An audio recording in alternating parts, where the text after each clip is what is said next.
It's just not like her. She would have called. Police have never identified a suspect.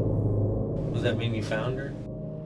Was she just a random victim? It's a horrifying nightmare that I wake up to every morning. It's such a beautiful person. You always meet the zombie hunter first, then Brian. No one in this case has a good alibi. You basically see your destination just by looking down the street. 19-year-old Adrienne Salinas vanished on June 15, 2013. Her body found in the desert months later. Police say her disappearance and possibly her murder happened somewhere between her apartment and a gas station in Tempe, a quarter-mile apart. Police reports, phone records, and videos exclusively obtained by 12 News provide new insight into that night and the discovery of her body found 30 miles away from her home. And while her murder remains unsolved, for the first time, police detail their investigation and evidence that may finally lead to answers. It's an area that looks much like most neighborhoods in Phoenix: homes, apartments, a park. An area of Tempe right down the street from Arizona State University. And in the middle of it, this mural. It's called "Don't Wake the Dreamer," a young woman dreaming, laying in a field. Adrienne Salinas lived right down the street. She would have walked by this mural if she had lived to see it. The mural's not about Adrienne Salinas. The artist said she painted it because people come here to Tempe, a college town, dreaming of what they'll become. Adrienne had just moved to Tempe with a lifetime full of dreams ahead of her, dreams that she never got to realize. All she wanted the night she disappeared was a ride, and all she had to do to get it was walk a quarter mile.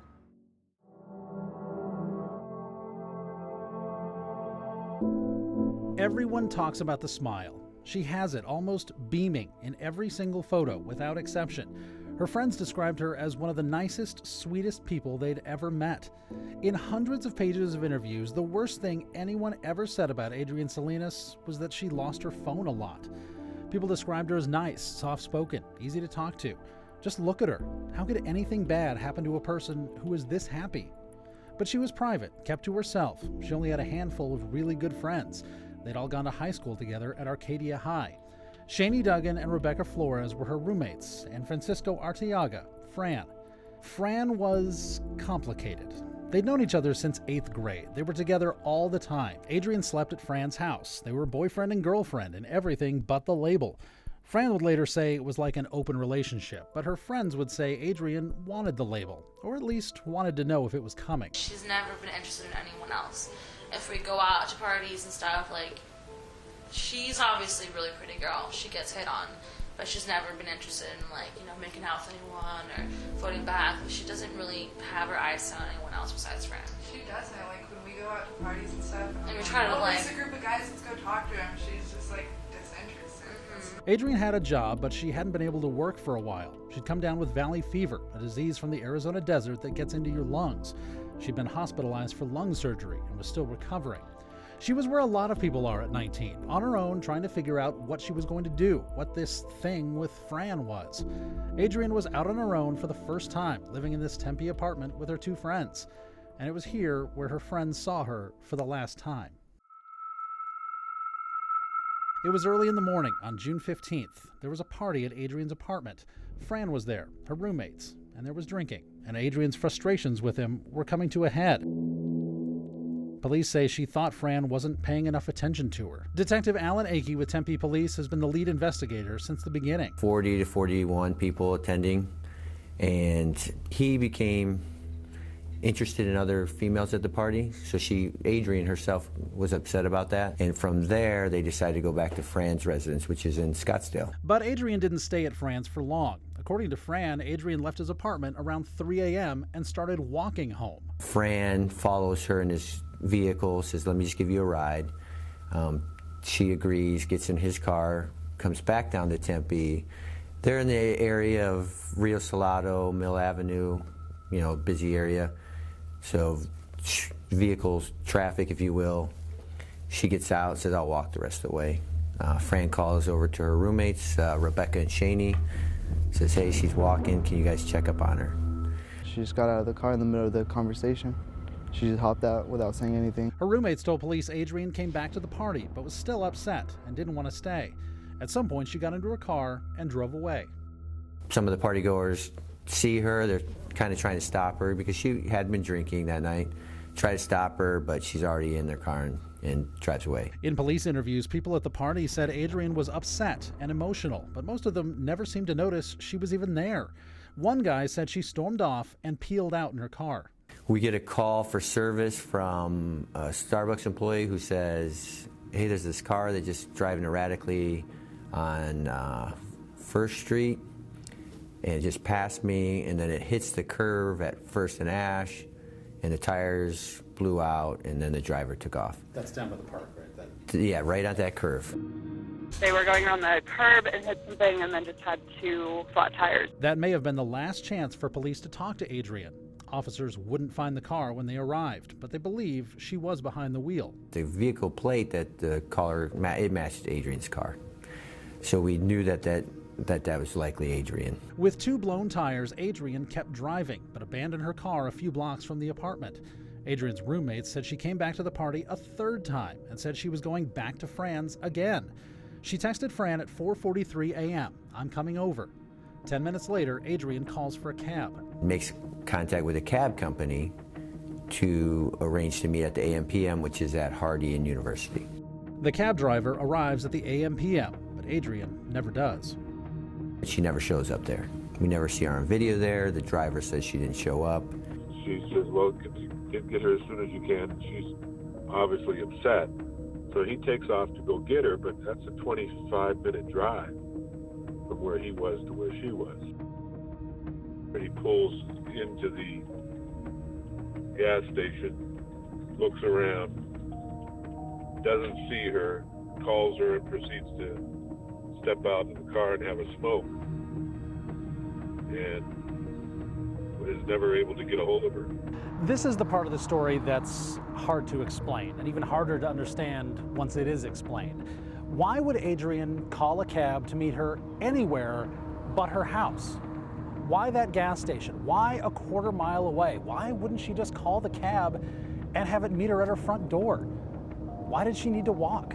She would have been embarrassed by the collision, embarrassed by everything that was going on, and wouldn't want, because they would have said, well, why do you have a cab coming here? Oh, my car's wrecked, right around the corner. Yeah. So she wouldn't want to answer that question to her friends. By 5:07, her phone is either dead or turned off. Adrienne is missing, but police and the public won't know that for nearly 36 hours. We don't get a call until Sunday from her father, Rick, because it's Father's Day, saying, hey, my daughter hasn't reached out to me. It's just not like her. She would have called. She's not answering her texts. The phone, it still goes to her voicemail. It's not uncommon for somebody to not be in touch with their family, if you will. And it's not illegal for somebody to just disappear. Right. But this was different. Adrienne's car was wrecked. Her phone was shut off. No one knew where she was for a full day. Her dad, Rick, and boyfriend, Fran, go looking for Adrienne. They find her car with the 2 blown tires. Police impound it, search it, but don't find anything. So we have the vehicle, we have her clothes, but we don't know where she's at that point. But the last place we can put her is in her apartment because her clothes are there. My thoughts are scattered. It's more of physical pain now, the torture, the living hell that I'm going through right now because of not knowing. And then the possibilities of her being in a harmful situation flash through my mind. It's very hard, very, very hard on all of us not to know where she's at, not to know what she's going through. She just disappeared in the air. It's devastating for myself and the family. Yeah, it's just my whole world's turned upside down, and it's a horrifying nightmare that I wake up to every morning, not knowing where my baby girl's at. For Christ's sake, let us give us some information on what. If somebody did see something, somebody knows something, just to please come forward with any information so they can just put the pieces together and figure out what is actually taking place. Tempe PD heightens their investigation. They look at what's normal behavior for Adrienne. None of what happened is normal. It sounds like she would always go with a friend and always be with somebody, just not somebody that would just randomly take a walk by themselves. Investigation continues for months. Police search the neighborhood and find no trace. There is a lot of things happening. We're just waiting for a breakthrough, for a good solid lead. A good solid lead never comes.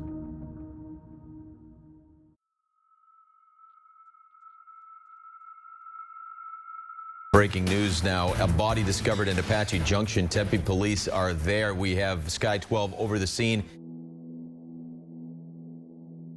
We saw flooding that we haven't seen in years. So at that time, the water really went everywhere. When the water receded, Adrienne's body was found 30 miles away in Apache Junction near the Superstition Mountains. They had a large storm that neighbors in that area described 6 foot of rushing water. The way we found Adrienne, it was very hard to determine the cause of death. We are waiting for the medical examiner's office. Can you say whether or not all of her body was found? No, I can't say that. The remains had been in the elements for a long time. They were mummified, mostly just bones. I said, she's gone, isn't she? And she goes, yes, she's in God's hands. I dropped the phone. And I just screamed, why? She didn't deserve it. She was an amazing, beautiful, loving, giving person. And I don't know what monster would just throw her out there.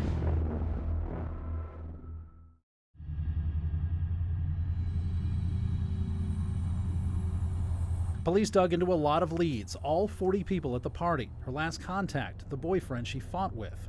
It's still hard going to sleep at night, just not knowing what happened. The last person she called, the cab driver. Does that mean you found her?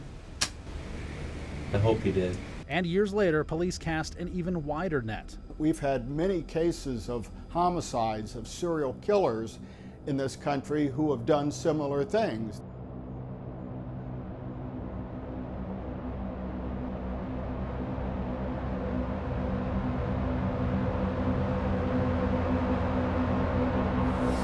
No one in this case has a good alibi.